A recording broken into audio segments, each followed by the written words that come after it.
Welcome to Refuge Rehash. I'm Allie Fitzgerald. And I'm Jess Ayers. Here's what happened in episode 5 of Fables of Refuge.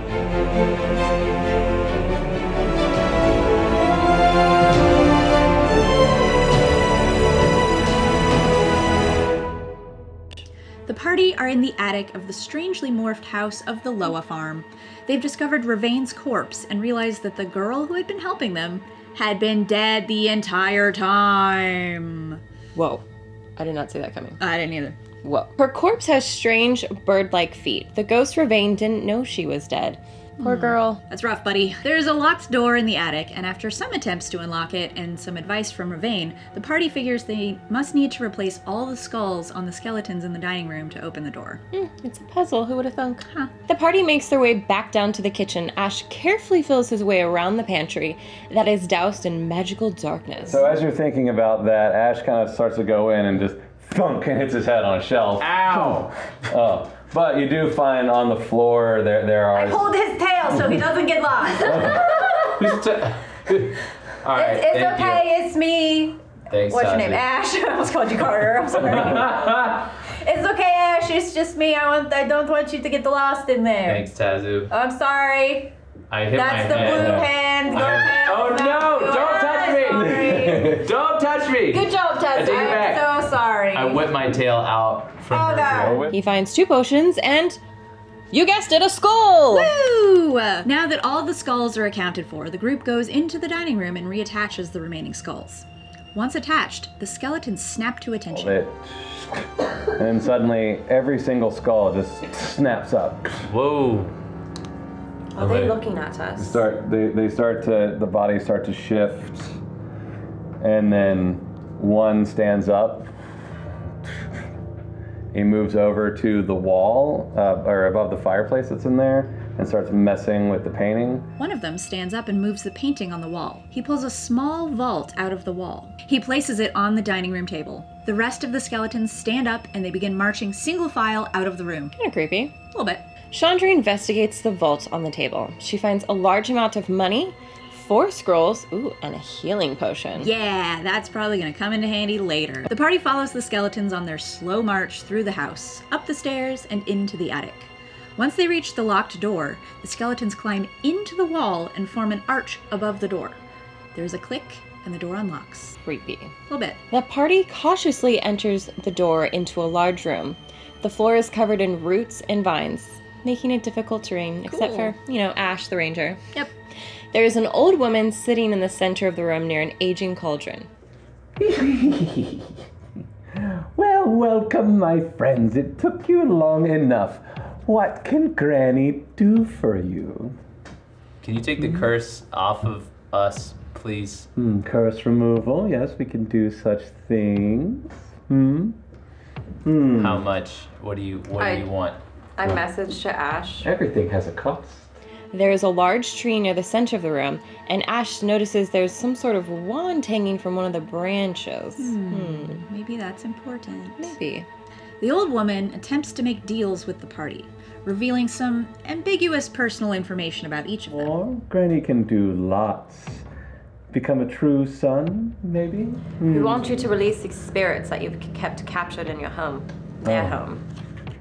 Release the spirits. Well, they have their uses, but I can do other things for you. Locate who you're looking for. Purge your sins. Find your friend. You've clearly met the wrong people. She should ask permission before she does that, but whatever. Marza throws some attitude her way. Shocking. And uses thaumaturgy to slam the door shut in an attempt to intimidate the hag. It doesn't work. Hag's gonna hag, yo. The room suddenly changes. The plants grow larger, it starts to smell swampy, and Granny Gristlegums turns green and gross looking before suddenly vanishing. Rude. 4 redcaps emerge from the plants around the room and attack the party. Oh, here we go. Both the redcaps and invisible Granny Gristlegrums deal major damage to the party. Tazu drops unconscious, but Marza's able to heal here. Oh yeah, thanks. The cauldron comes to life and attacks, but Chandri quickly dispatches it. Yes, go Chandri. Chandri also manages to climb the large tree near the center and grab the strange wand. Upon doing so, the house starts shaking and shrinking and falling apart. The party runs, attempting to dodge the shrinking house. Marza gets hurt and falls unconscious. Chandri manages to pick her up and carry her out of the house just in time. Thank you, Chandri. Yes. Waiting for them outside is the pumpkin golem. If you look up, there is a large, gourd, scary jack-o'-lantern face monster. Is it moving?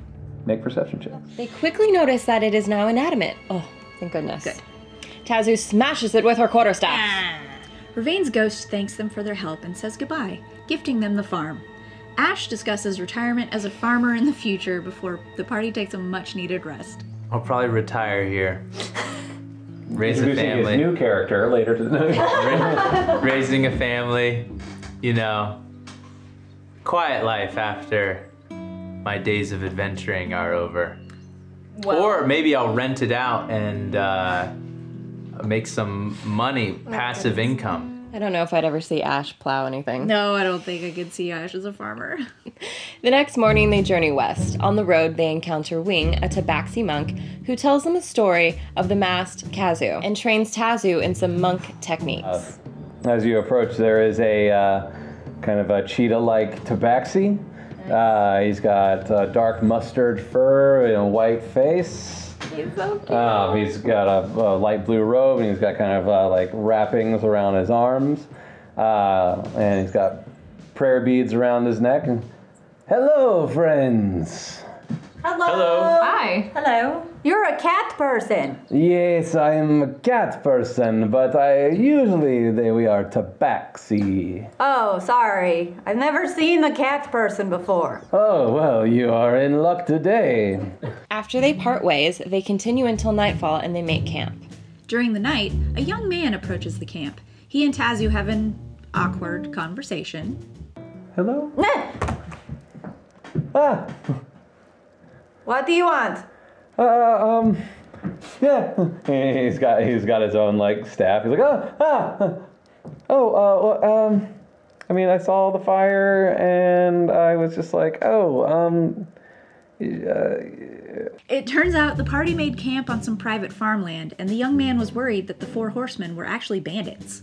We're not that scary. Not yet. Not yet.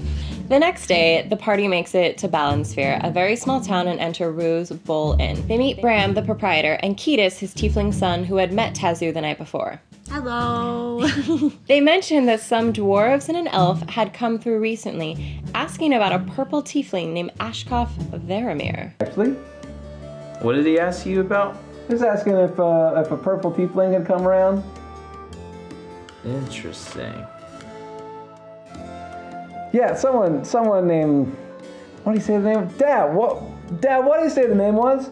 And Bram was like, looking for Ishketh or Ashkoth Varamir. And that's where we're going to end today's episode. Is that R? Interesting. Is that R Ash? It sounds from like the same. And that's it for this episode of Refuge Rehash.